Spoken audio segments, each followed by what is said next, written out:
Well, good afternoon, everybody. I don't think we're missing any council. We're missing the old mayor, but every council is represented.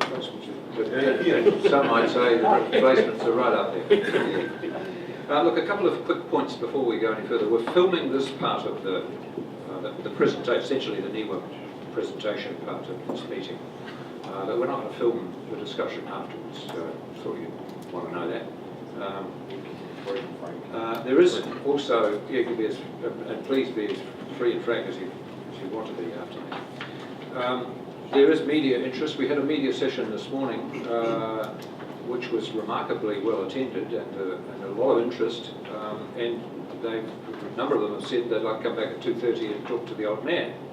So anyone who's willing to impart their knowledge on this and their instincts is most welcome to do that, and obviously there are benefits in having that done. Please use the microphone, just one quick flick on. I think if you touch the left-hand side it goes on. And it is sometimes quite tricky, but use the mic because the acoustics in here are not.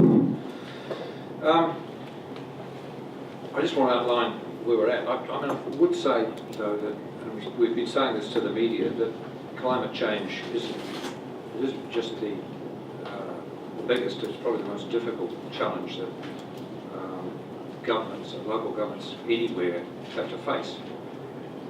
You can't actually see it, you can't feel it unless you're in the middle of a storm surge, and there are still difficulties about proving it. But the fact is, it is here, and unfortunately, nationally in this country, we've been a bit slow in trying to accept the fact that we have to act. Somebody said we're sleepwalking nationally on a rather feeble premise that whatever we do in New Zealand won't make any difference globally. And at the recent local government conference, which some of us were at, it was made abundantly clear that local government has to step up. And I hope that all the councils in this region are taking that as their cue. So today we're going to see the picture of what's forming in front of us by way of the future clearly for this region, thanks to a comprehensive and quite sobering report commissioned from NIWA. And in a moment I'll introduce the two NIWA reps, Sam Dean and Petra Pearce. But first, a quick outline of the rest of the program. After the NIWA presentation, we'll hear from Alex Pezza, our Greater Wellington climatologist, on the reasons why this study has such importance for us. And Sam and Petra and Alex can respond to any questions that you might have, and there will be questions, and so they will be available to do that. Then we will, with Sue Powell, who I'm sure you all know as our facilitator, will explore what we as councils can do to raise our game in this region. Roger Blakely will provide a scene setter for us, and it's a very short one, for how we might go about that, some initiatives and objectives that a joined up regional effort could consider. And I think we need to agree, at the very least, that a working group, inter-council working group is the way forward. But we'll get to that. But now, let me introduce Dr. Sam Dean, NIWA's Chief Scientist for Climate, Atmosphere and Hazards. This covers all the bases, I think. And Petra Pearce, the NIWA Climate Scientist, who is the author of the report. And Brett Mullan is also from NIWA, and he is also here. Can answer other questions if there are. So, without further ado, over to Sam and Petra. Thank you. Kia ora tātou, everyone. Thank you for your time. New Zealand is changing. We already live in a country that is quite different climate-wise from that the tangata whenua and the early European settlers experienced when they first arrived here. This report does touch on some of that. New Zealand is about 1 degree warmer than it was. It has more heat waves, fewer frosts, more rain in the south and the west of New Zealand and less rain in the east. There are lots of stories about what New Zealand used to be like. There are some diaries that Petra has been involved in uncovering, talking about the frequent frosts in Northland Eric Brentstrom from the Met Service, you should sit down with him one day and he'll tell you lots of stories about what New Zealand used to be like and how the rivers down south would freeze over and how there were times when people couldn't get to their washing line to get their washing down because they were snowed in for a month. And those are experiences that we really are beyond our knowledge of New Zealand now and how different it is. And that is a direct result of the human emission of greenhouse gases and ozone depleting substances. So the change in the ozone hole has also had a dramatic effect on New Zealand climate. We've also had a sea level rise of about 17 centimetres over the last 100 years. So our seas are higher. And climate change is more than just warming.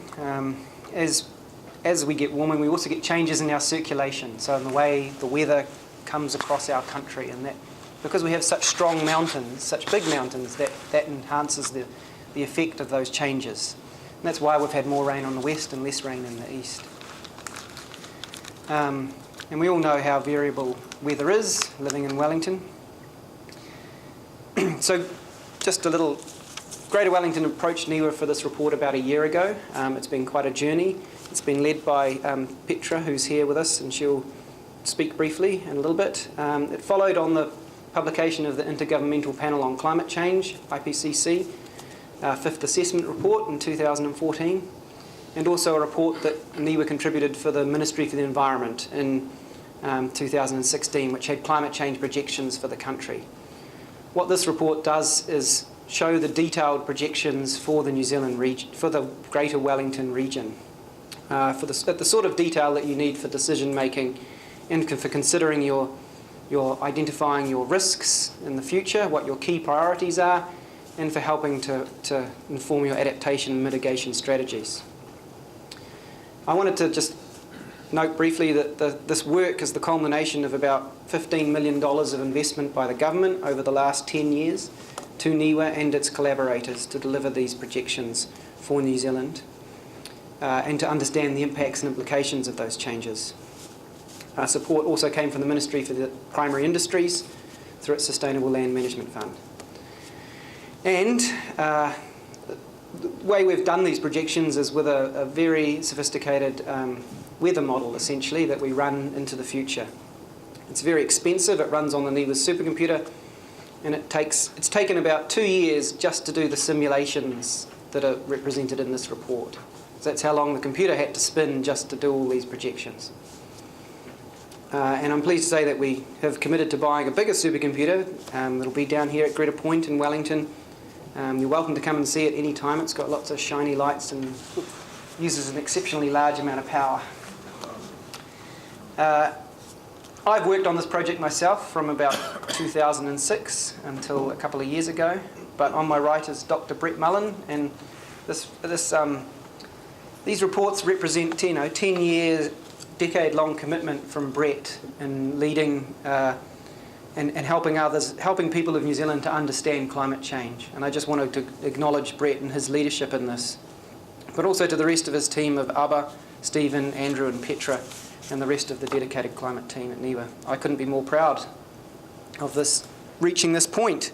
And while this is sort of an end for us in some sense, I think it's just a beginning for you in terms of what you do with this information, how you take it to inform your adaptation choices to deal with what is coming, and how to minimise what we must adapt to. The full report is, of course, rather long. You probably want to just dip in and out of it. It took me about 5 hours yesterday to read it from cover to cover, and that's a day in my life I will never get back again. But with the support of the Greater Wellington guys, I've had a real emphasis on trying to make this information reachable for people. And so there's a couple of ways that's done, and one of this is the short summary thing that you have, which I think is great. And there's another way which Petra, I'm just going to introduce Petra to you, and she can explain what will come next.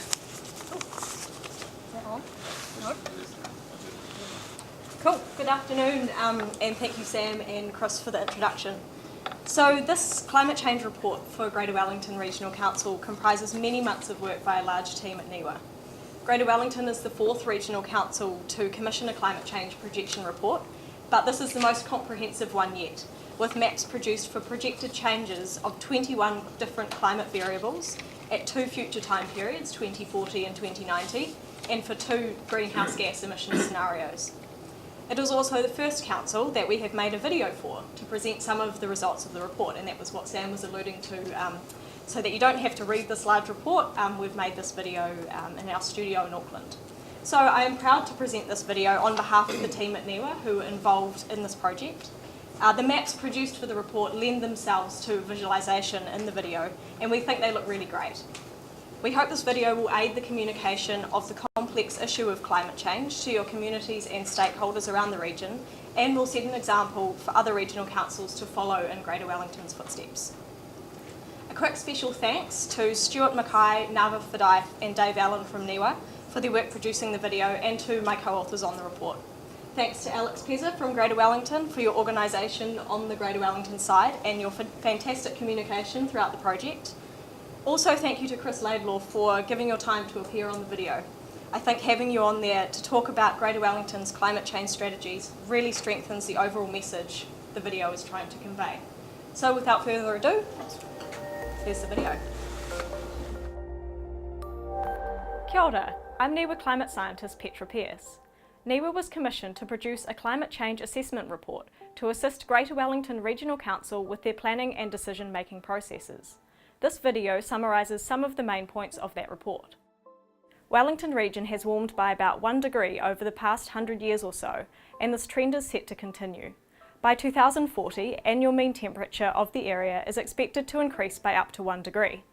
By 2090, in the Wairarapa, it is expected to be up to 3 degrees warmer, and for Wellington City up to 2.5 degrees warmer than at the end of the 20th century.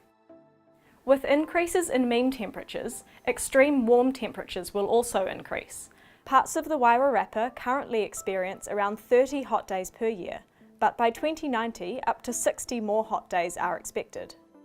Wellington City currently experiences about 7 hot days per year, and this is expected to increase to 40 hot days per year by 2090. These changes are significant and will have huge impacts on human health, power consumption and farm stock, and the magnitude of these changes is dependent on how fast greenhouse gases increase in the atmosphere. Looking at rainfall, there are a wide range of model results, but on average annual rainfall may increase or decrease by less than 5% across the Wellington region by 2040. By 2090, the Wairarapa is projected to experience up to 10% less rainfall per year, and the West Coast may receive up to 10% more rainfall per year. In terms of extreme rainfall events, they are likely to be more extreme and more common. A warmer atmosphere can hold more moisture, about 8% more for every degree of warming. In the coastal Wellington region, a rain event which currently happens about once a year is projected to increase by up to 25% in magnitude. So, say a storm that brings 100 millimetres of rain now would bring 125 millimetres of rain in the future. This has implications for flooding and water management. On the other side, drought is also expected to become more common in eastern parts of the Wellington region.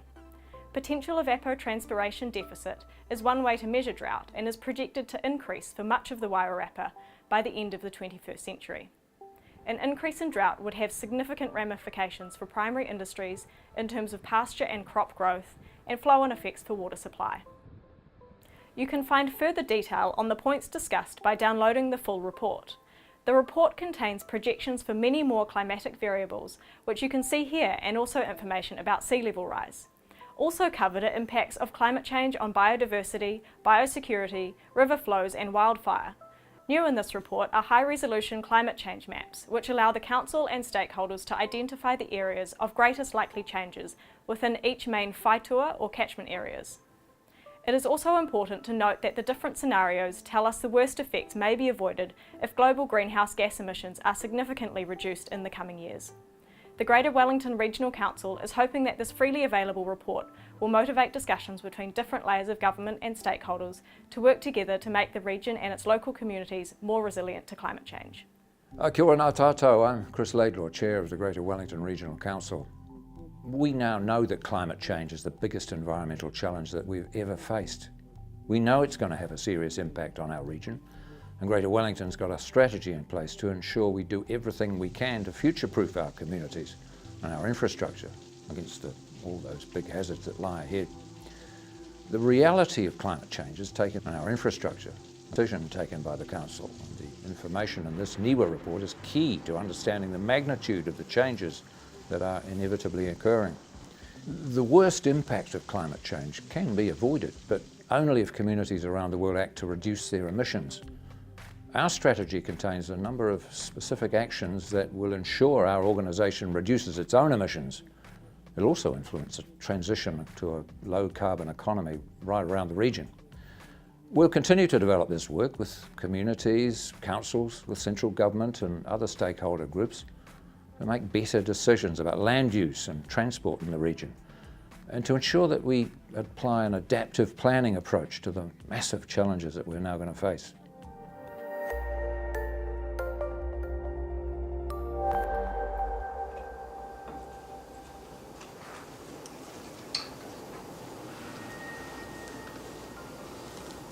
I think it's starting again.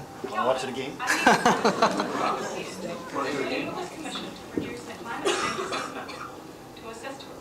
Thank you, Petra. You'll notice there were subtitles under what I was saying. Speak a different language. Now, Alex Pezza, who is our climatologist, just for a little insight into what this means for the region. Thank you very much. I hope you don't mind. I will stand. Kia ora, everybody. Thank you very much, Mr. Chairman. Thank you, Petra. Thank you, Sam. Wow, what a fantastic, empowering video. I hope it's not too scary. Actually, when we show the video to different audiences, the first reaction we get when people hear that we in the windy and cold capital, we are going to get many more hot days per year, the first thing they celebrate. And of course, there is much more to it, but it's good that we can celebrate about something in the report. So I'll get back to the video in a moment. I just wanted to start with sharing a few words with you. I hope it's not going to be too boring. And then basically sharing my views as a scientist, and in particular as a climate scientist in these crazy times we live in. So thank you again for inviting me and for organizing the event, for taking the time to be here today. I know how busy we all are. You see, I'm just a scientist. Scientists don't normally wear a tie, so this is a very exciting day for me, an excuse to do so. It's quite unique. It's funny that I said just a scientist. You know, once upon a time, scientists were more highly regarded by society in a general sense. Today we live in these strange times, as we all know, and some people think that climate scientists in particular are some type of eccentric, crazy people who are trying to prevent the progress of civilization. So unfortunately, in certain circumstances, in certain countries, and in certain places, the scientific advice ends up being completely ignored. Now, in New Zealand, I think we are very, very fortunate. You can tell by my accent that I'm not originally from New Zealand. I'm from Brazil. And people, I think, appreciate and understand the importance of protecting the natural environment in this country. They have a very, very strong connection with the natural environment. That's something that I feel quite strongly since moving to New Zealand.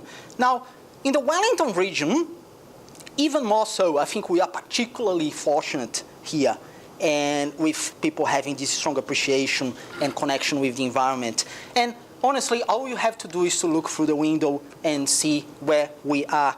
It's a very inspiring and amazing region, and the most livable city in the world. I still remember the first time I came to Wellington. That was back in 2003, and we were having a scientific conference at the time. I was in Te Papa, and that was the first time I arrived in the country. I didn't come here to live in the country at that time, but I remember some of my colleagues from NIWA were at the conference, and I was absolutely amazed by how beautiful this country is and how strong the connection with the environment is. And I remember I couldn't believe what I saw, and I said to myself, Alex, you have to move there one day. And I remember reading something on a bridge that was around the waterfront that said something like, this is a special place. If you want to live here, you have to be part of it. You have to do something special. I don't know if the sign is still there, and I don't know if these were the exact words, but these words did mark me profoundly. Actually, they have changed my life.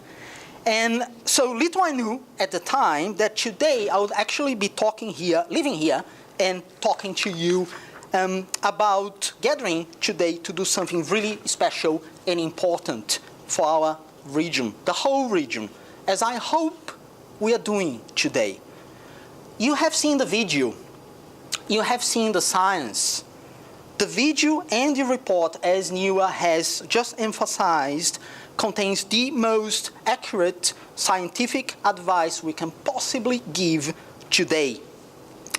So before I talk more about the implications for our region, I just wanted myself as well to thank and acknowledge the huge amount of work, time and effort that both the video and the report involved. So this process started about a year ago when I went to meet my colleagues from NIWA, and we were discussing about what we could do, what could be done. And of course, we wanted to do the best we possibly could. So today, less than a year later, we have the result, but this didn't come by magic. So I wanted once again to thank NIWA for the fantastic work and for dedication to the project.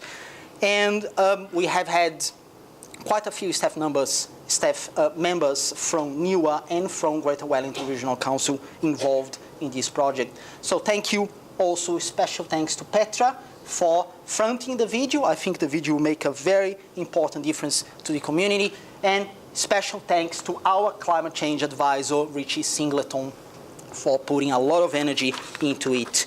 So today, this material will go live to the world, as I understand, at 2:30 in the afternoon. And I sincerely hope that the video and the report will inspire and empower many people in the community across all sectors of the community and decision makers. To me, the most important aspect of the video is that it empowers people so that we know that we can make a difference. And our chairman has emphasized this, and I think this is really important. The video clearly says that the worst impacts of climate change can be avoided, but only if we reduce greenhouse gas emissions. This brings responsibility to all of us. So there's no talk about being too small to make a difference. Everything counts and will make a difference no matter how small, and we strongly believe that this is a message to be given out there. Of course, when you join forces, you get stronger.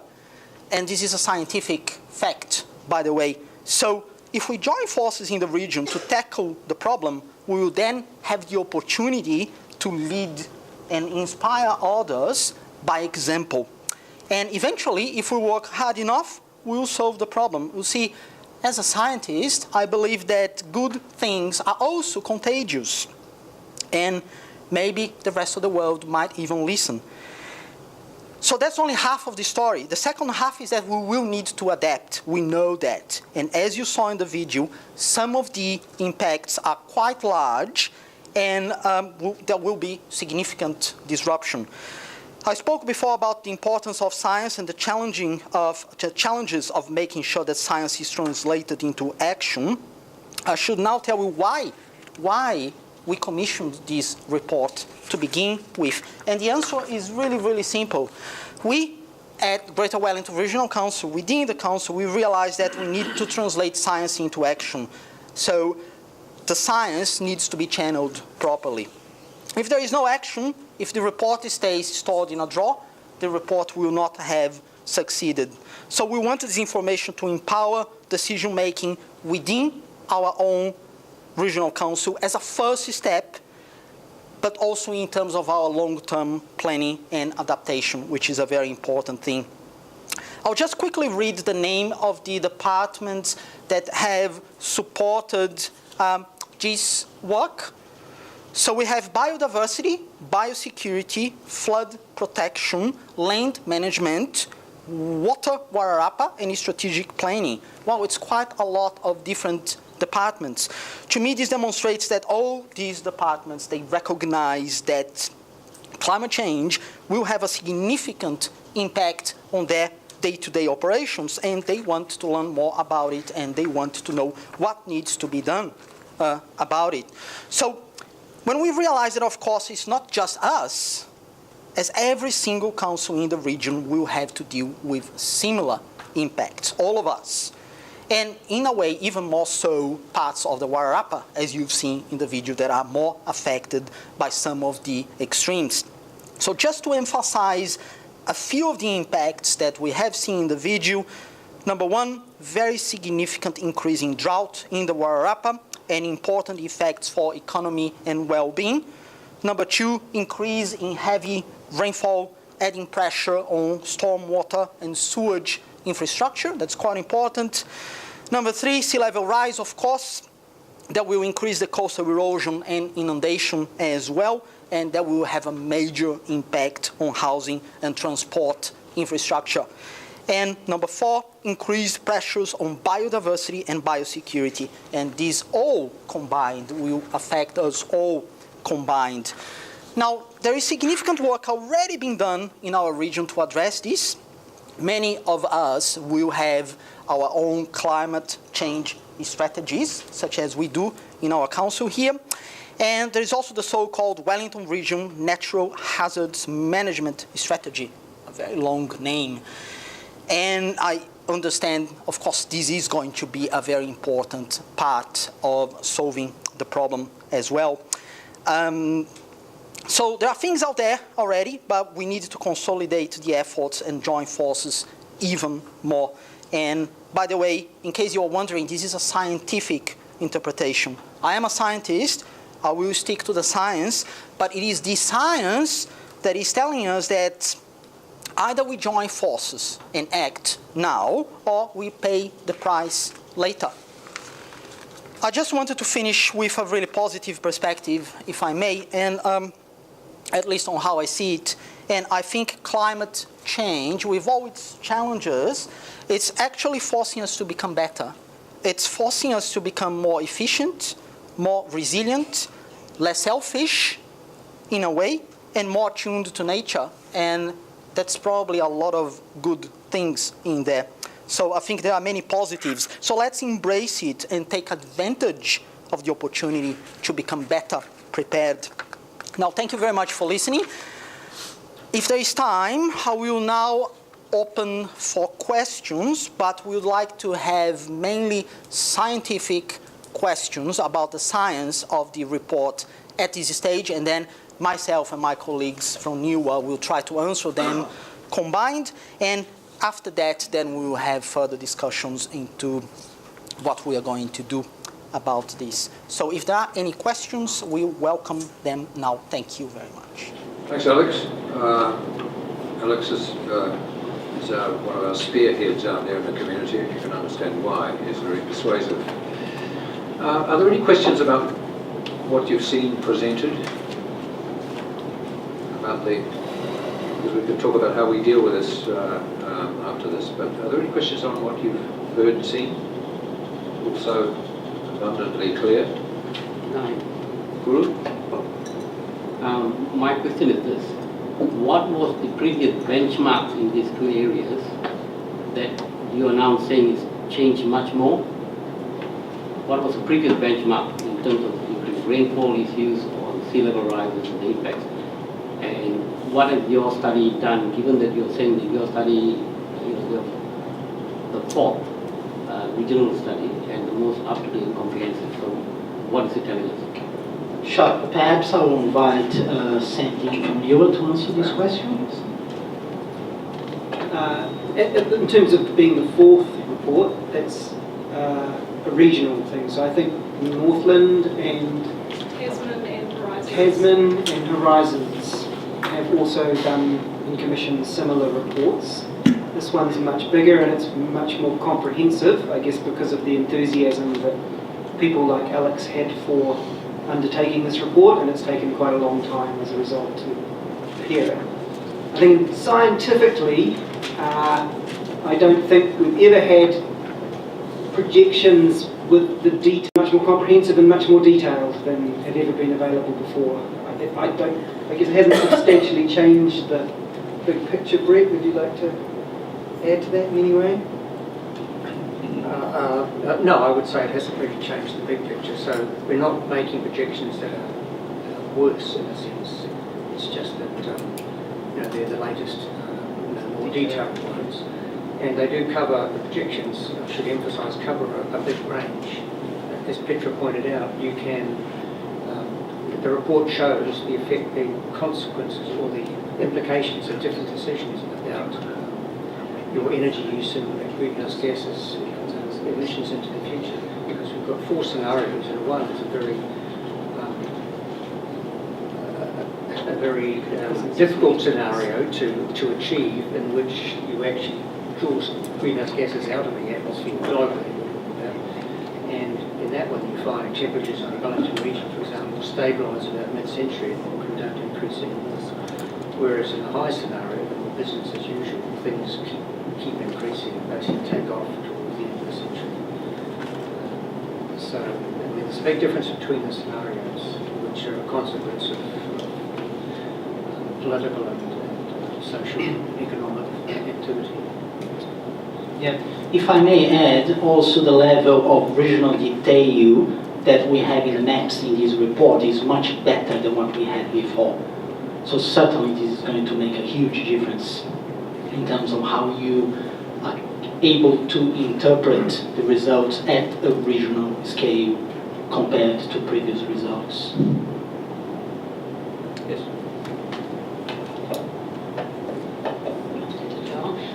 Just wondering, you talked about BEPS being at regional scale, and the examples that were given here is obviously just a summary. Is it possible to get more detailed into a city level so that we can provide more specific measures for our particular cities?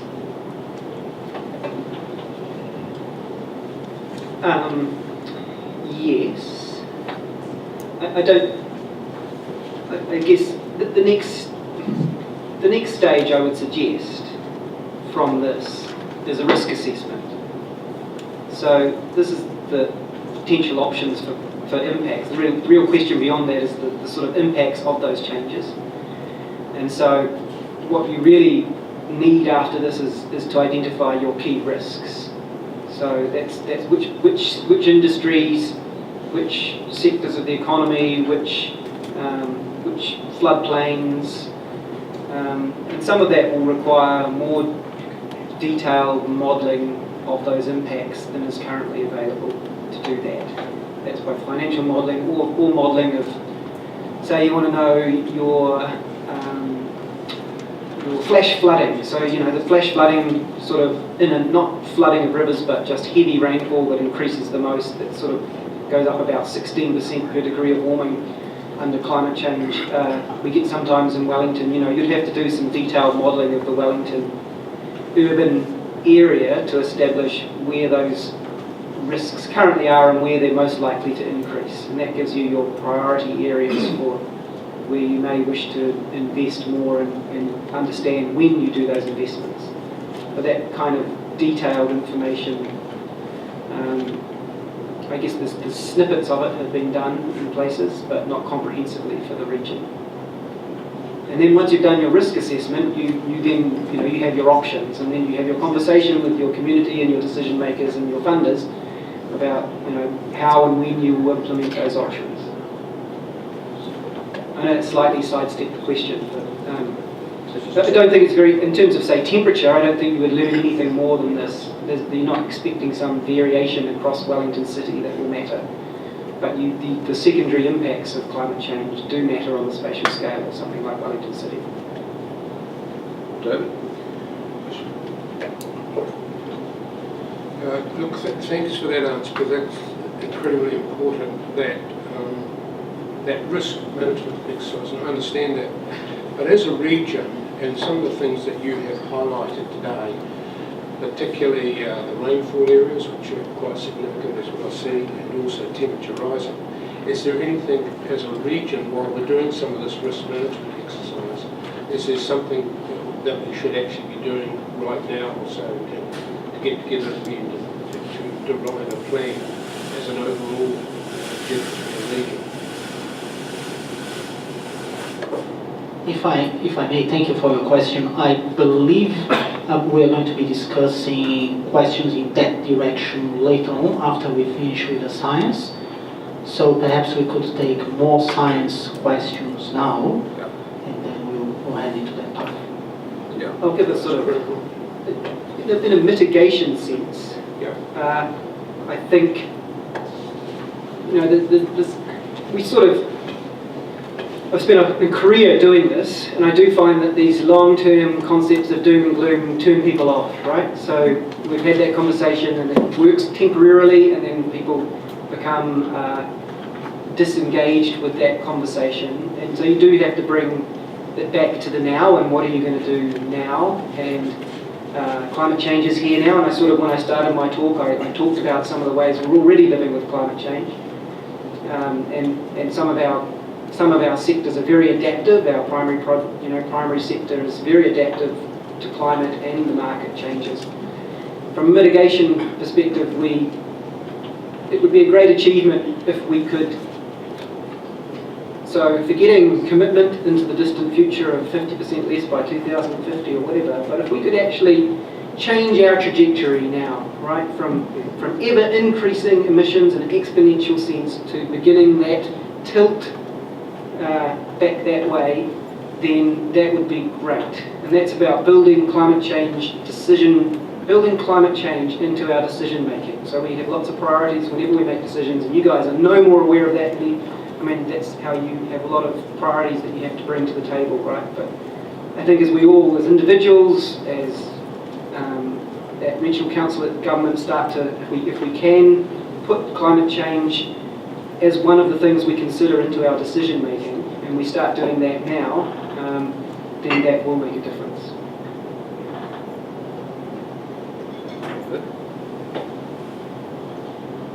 You mentioned the 4 scenarios, and so is there, I don't know whether it's an ultimate one, or is there one you just sort of said, is there one that those 4 scenarios we should be aiming for, or is that we want to go for the most? That's a good question. That's your choice. There is no answer. I will say, in my opinion, and this is only my opinion, the most extreme of those is now unlikely at both ends. So it's kind of, it's for us to carry on as business as usual to get to 2090, to have 4 degrees of change of global mean temperature, and for the world to make no progress on reducing emissions would be the greatest travesty I can possibly imagine, and I don't think any of us would let that happen. And Paris would certainly, if we got anywhere near Paris, we would avoid that. And the world invested more in renewable energy last year than it did in oil exploration. So, you know, just like Trump might want to restore the coal industry, but I don't think he'll be able to, no matter what he does, because the world has already changed, turned a corner. There'll be no new car. You can't buy a petrol car in the UK in 2040. That's setting a signal for producers over some time frame. So the lowest one, as Brett said, actually requires us to not just stop emitting CO2, or it requires us to be reducing the carbon dioxide in the atmosphere. So we're allowed to go up a bit, and then we have to come down again. And that'll be really hard. That will be very difficult to achieve. It's possible, but... So I think the scenarios they're focused on here in this report are the 8.5, which is the business as usual extreme, and the 4.5, which is a stabilisation scenario where you, by mid-century, we essentially stabilise concentration in the atmosphere. And most people, the IPCC says really you shouldn't, there's little scenarios, you treat them all equally. Everybody chooses 4.5, is it 4.5? Is it? Yep. Most people often focus on that as a sort of achievable objective that would give us about a 50% chance of staying below 2 degrees. It's 50-50 if we get to that 4.5 scenario. It's hopeful, but I think it's realistic. But that's very much my personal. So some change is coming. We've already embedded some change in the system. Sea level rise. We've already put that's even if we stopped emitting CO2 today, we would get ongoing sea level rise for the next 1,000 years, no matter what you do. So there's some change we've already committed ourselves to, and some change that will slowly come as the oceans respond to the change that we've made. So there is a degree of adaptation is going to be a necessity, regardless of what choice you make around mitigation. Yes, you were saying this morning that sea level rise in Wellington is going to be slightly. So that's one. Yeah, I can talk about the things I took out of the report. All right. So, and I read it yesterday for 5 hours. I was in Nelson. It was raining, so it was okay. I think the total maximum of what you might get is 4 degrees, and that would make us look like Sydney in terms of mean temperature. Of course, we'd never quite be Sydney because we don't have a desert, so it'd still be windy. But 4 degrees would put us in the same average temperature as sort of a bit warmer than Northland and very similar to Sydney. Rainfall changes are sort of quite uncertain, I think, at this point. But what we definitely see is more heavy rain and more dry spells. So more drought, and definitely when it rains harder. So that's when it rains harder. When it's drier for longer. And the other thing I think that I took from it is Wellington experiences the effects of sea level rise more strongly than many other parts of the country, and that's because we have such a small tidal range in Wellington.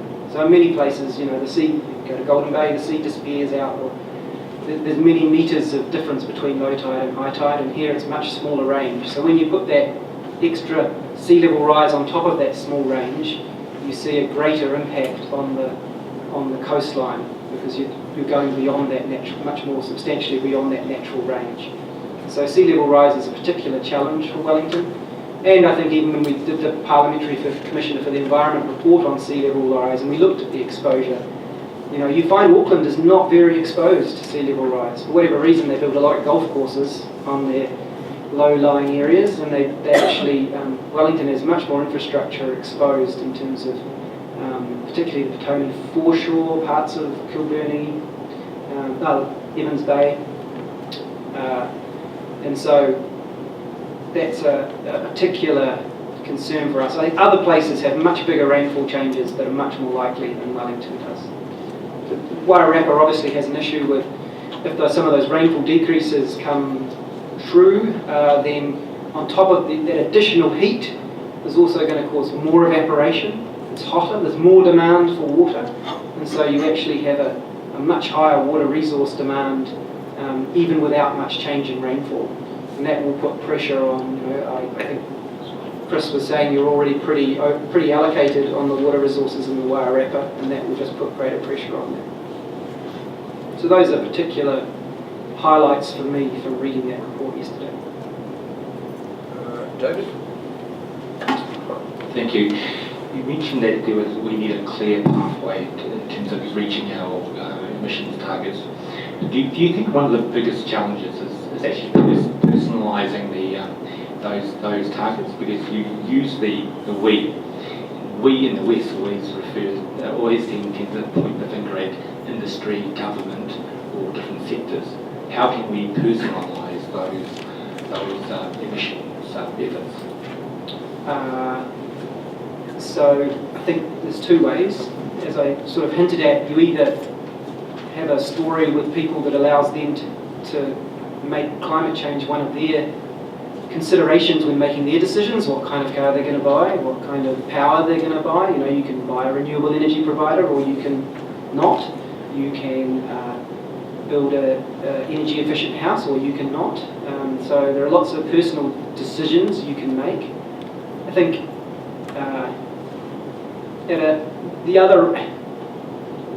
we do have an emissions trading scheme. It's quite, the point of obligation in our emissions trading scheme is quite high up. So so I'm drifting. So you could have a point of obligation in the emissions trading scheme that was much lower. So there's no reason why it's a choice on how you structure the emissions trading scheme. You know, you could have individuals have allocations of carbon on an annual basis, and if you save your carbon, you'll get it back. If you need more carbon, you can put it right down to the population. At the moment, we have a carbon trading scheme that's very high up. We put the obligation on, say, importers of oil, and importers of oil, that's their business. Why would you reduce the amount of oil you bring into the country to reduce your carbon obligation? You wouldn't. We put that point of obligation is passed on as a price into petrol, which essentially becomes like a tax, just like all the other tax, and you're not making any. That doesn't influence your decision on carbon in the way you drive your car in any way, because you're not. Point of obligation is not with you as an individual. So, you know, there is an opportunity in time to evolve the emissions trading scheme to change the point of obligation, but that's obviously a decision for the government at a national level. And do you also think we should change the narrative from climate change being an environmental issue to an economic and social problem? I guess there was I guess I'm not trying to force my opinions too much on any of you. It's my job as a scientist at NIWA to give you options and help you to make decisions. I don't want to prescribe to anyone what they should necessarily decide to do, but read what you will into that. Spoken like a senior official. Really good. Yes. Does that satisfy everybody? Because I think that's a very good moment in which to segue into how we plan to move forward on this. So thank you, the NIWA team and Alex for that. That's very helpful. And read the report, everybody. A 6-page summary anyway. Yes, read the summary at the very least.